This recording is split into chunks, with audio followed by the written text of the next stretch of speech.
क्या अभी भी ऑर्गेनिक केमिस्ट्री को रट्टा मार रहे हो, उसको याद कर रहे हो? इसीलिए शायद से तुम्हारे ऑर्गेनिक केमिस्ट्री में रिएक्शन नहीं बन रहे होते। देखो, ऑर्गेनिक केमिस्ट्री एक बिल्डिंग की तरह है, उसके बेस सबसे पहले बहुत ज्यादा स्ट्रांग होना चाहिए। अब बेस में क्या क्या आता है? सबसे पहले हमारा आ जाता है केमिकल बॉन्डिंग। केमिकल बॉन्डिंग तो मस्ट है, मतलब हाइब्रिडाइजेशन क्या है, कहाँ पे लोन पेयर है, कहाँ पे उसका स्ट्रक्चर कैसा हो रहा है, वो कैसे इन्वर्जन कर रहा है, कैसे रोटेशन हो रही है उसमें, वो सब बहुत इंपॉर्टेंट है।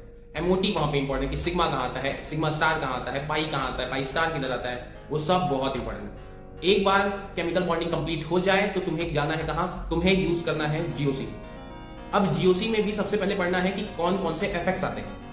परमानेंट इफेक्ट क्या है, टेम्परेरी इफेक्ट्स क्या है, रेजोनेंस क्या है, हाइपर कॉन्जुगेशन क्या है, इंडक्टिव इफेक्ट क्या है, उसके बाद में एरोमेटिसिटी क्या है, बाद में जाओ स्टेबिलिटी ऑफ इंटरमीडिएट्स पे जाओ, उसके बाद जाओ एसिडिक स्ट्रेंथ पे जाओ, बेसिक स्ट्रेंथ पे जाओ।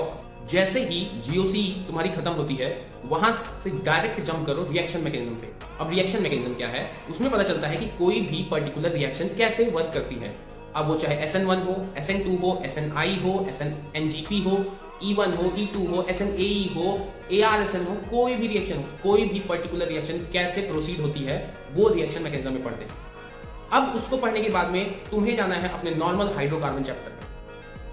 हाइड्रोकार्बन में एल्केन, एल्कीन, एल्काइन समझ में आएगा, उसके बाद में धीरे धीरे वहां से पढ़ा, फिर उनके क्वेश्चंस लगा लिए एनसीईआरटी।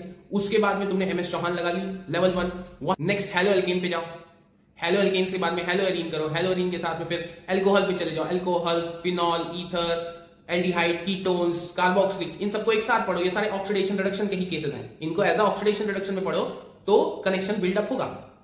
फिर वहां से चले जाओ अमीन्स में, अमीन्स पढ़ लिया, अमीन्स के बाद में एराइल अमीन्स पढ़ लिए। जब ये सब एनसीईआरटी का घोट के पी जाना, तब जाकर के वापस जाओ MS चौहान पे, और MS चौहान पे जाकर के उसके लेवल 1 के सारे क्वेश्चन 1 by 1 कंप्लीट करो।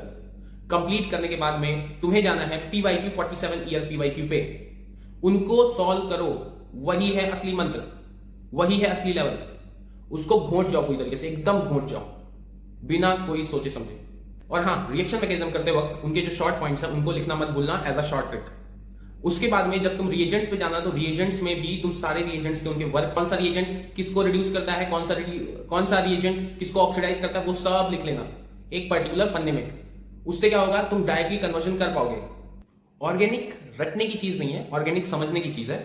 वैल्यूज मत याद करो, समझो वो प्रोसीड कैसे कर रही है। ओके, और जो मैंने ये स्टेप्स बताए हैं इनको फॉलो करो, और कमेंट में बताओ कि तुम्हारी ऑर्गेनिक स्ट्रांग है या वीक।